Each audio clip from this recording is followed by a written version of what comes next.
it's time for us to have a very, very important conversation. Now, this week is World Antimicrobial Awareness Week.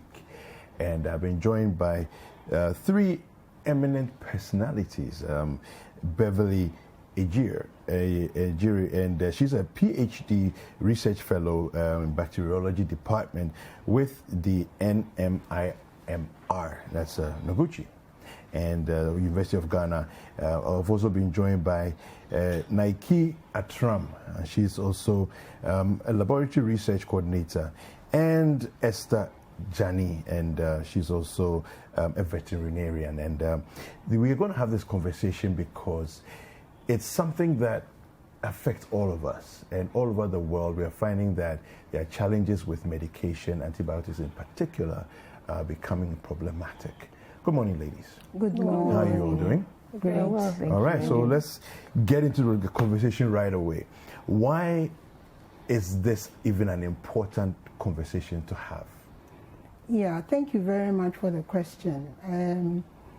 The third week of November every year is set aside globally as World Antibiotic Awareness Week. Okay. This is particularly to create more awareness on antibiotic resistance, a situation that occurs when germs resist the effect of antibiotics. And if germs are resisting the effect of antibiotic, it means that we'll have more untreatable infections.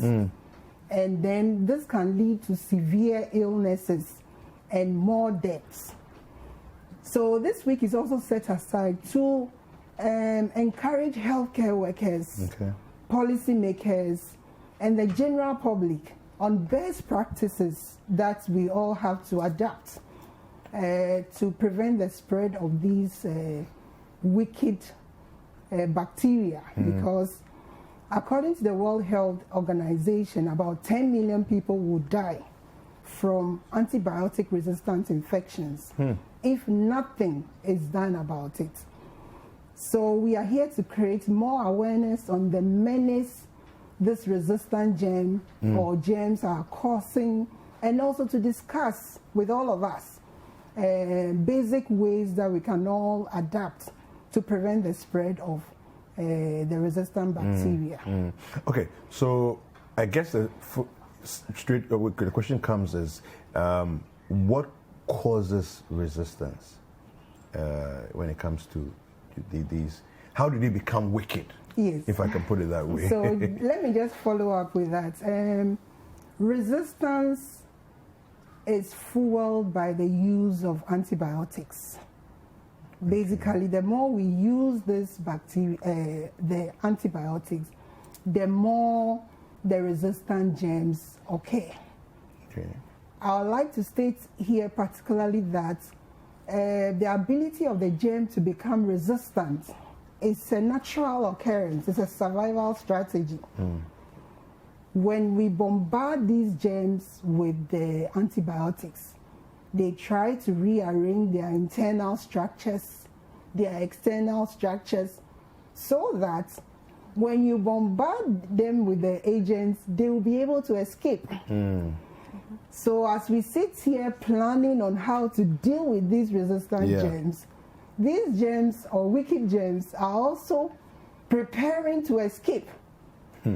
So the more we use antibiotics, the more we compound the situation of having more of these resistant germs, because you bombard them, they decide or strategize to escape.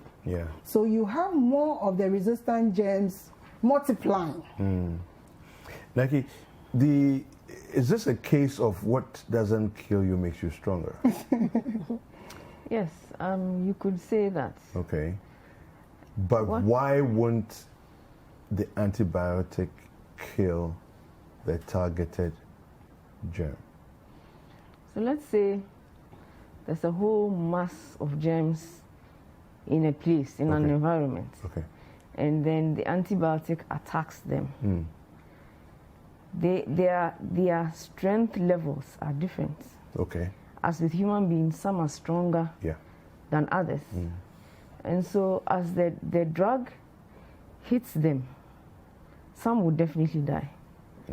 but some would change within, internally, to be able to avoid the action of the drug. Okay. And those ones become stronger. And so if they get the chance to multiply or move into another environment, which they do quite well, then you have the situation where they are able to express themselves better. They are able to sometimes even transfer that ability to other germs, and it goes on and on. It's just like us human beings adapting to different situations and getting better at whatever we are doing. Okay. Yeah. What's the occurrence of this problem in animals, Esther? Yes. So just as in humans, we use antibiotics in animals to treat certain infections.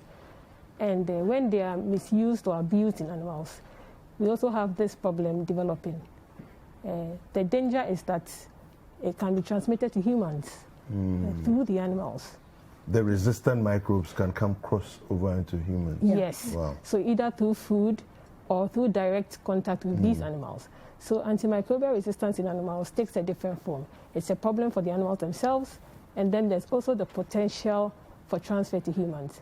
And if anything, COVID-19 has taught us that in solving human health problems, you have to look at it from all angles. Yeah. So it becomes important for the animal health sector to play its role. I guess what I'm thinking in my mind right now is, okay, so if you're going to, let's say, attack an infection, would you be using, is it advisable to use one antibiotic or multiple antibiotics attacking from different directions, as it were? What makes more sense? Yeah. So first of all, before an antibiotic is prescribed by a clinician, there are certain steps that the clinician takes before prescribing the antibiotic. The clinician will make laboratory investigations to know what particular germ is giving you that infection, and then assess a lot of factors. And then based on those factors, the clinician will prescribe a particular antibiotic or multiple antibiotics. So these are the steps that the clinician has to follow or follows to make sure that the antibiotics are prescribed. And hopefully these antibiotics should work if the infection is not caused by a germ that is resisting arrest. Okay. Generally, let's look at Ghana in our space here. What's the incidence of resistance? If we talk, let's say, in percentages, how much resistance do we actually have in our space here? Is this something that we can quantify? So that's something that actually has to be checked on a regular basis in terms of surveillance. Okay. And with respect to germs, you have different germs that cause different infections. So it actually depends on the disease. Okay. So I would talk from my standpoint of my area is gonorrhea. Okay. Sexually transmitted infections. Okay. And there are different drugs that are used to treat gonorrhea. But we've come to a point where the last effective group is not effective in several other countries. So you ask yourself, yes, it started in the Far East, moved to Europe, to the United States, and we are looking into what's going on in Ghana now. So for that, the resistant levels to gonorrhea in Ghana are very high to the generally known antibiotics, the ones that people easily go and mention their names at the pharmacies. I want penicillin, amoxicillin, and all those. With amoxicillin or penicillin in Ghana, there's almost 100% resistance. Wow. So if you look for all the bugs, as many as you can find, it doesn't work against them. Okay. What would you attribute as the major causative factor for this? Is it our love or perchance for just taking drugs, or we're scared of going to the hospital, so we just rather go to the pharmacy? Which, I mean, in your research, what are you finding? Any of you can take it. Okay. So with respect to that, I wouldn't say it's our love for. Most people would prefer to just take medicine because it's easier than to go to the hospital. So that's one. But in order to slow that down, we try to prevent infection in the first place. So infection control should be one of the first. For example, COVID has taught us to wash our hands much more often than we used to, and that's a good thing. And then the next step is the drugs themselves. We take antibiotics like we take paracetamol. Okay. Paracetamol and antibiotics are very different drugs. And so that's another thing that is driving the antibiotics resistance trend. Okay, so let's wrap up with this. How do we prevent the germs from becoming wicked germs? Yeah, so there are three main ways that we can all follow to prevent the spread of this resistant bacteria. The first is prevention of infections in the first place, because as I earlier indicated, the use of antibiotics fuel the high levels of resistant germs. So if we don't get sick in the first place to take antibiotics, these resistant germs will not emerge. Okay. So we can prevent infections by washing our hands during this COVID. Hand washing has been a major weapon. So we need to continue with the hand washing. Hand washing. Even after COVID? Even after COVID, because it will not only prevent COVID infections, but other infections, which include infections caused by resistant germs.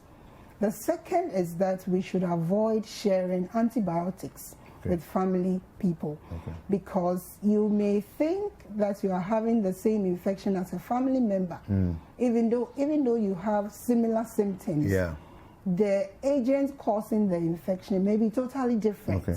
So it is not advisable to use the same antibiotic that has been used by a family member. And also, when we are giving antibiotics, we should make sure that we follow as directed. We don't take halfway and stop when we are feeling better and all that. And it's important to note that not all infections require antibiotics. So we should seek medical health care. Definitely talk to your doctor before you take the medication. All these things will go a long way to prevent the spread of resistant germs. All right, okay. I want to say a big thank you to my guests, Beverly Egyir. She's with the Noguchi, also Naiki Attram as well as with Noguchi. And we have Esther Jani, who is with Noguchi and is also a veterinarian. Hi there. We hope you enjoyed the show. Make sure to subscribe, like, comment, and share with your friends. This is Breakfast Daily on City TV. Join the Breakfast Daily team Monday through Fridays from 7:30 a.m. to 10. Join us for breakfast daily, only on City TV.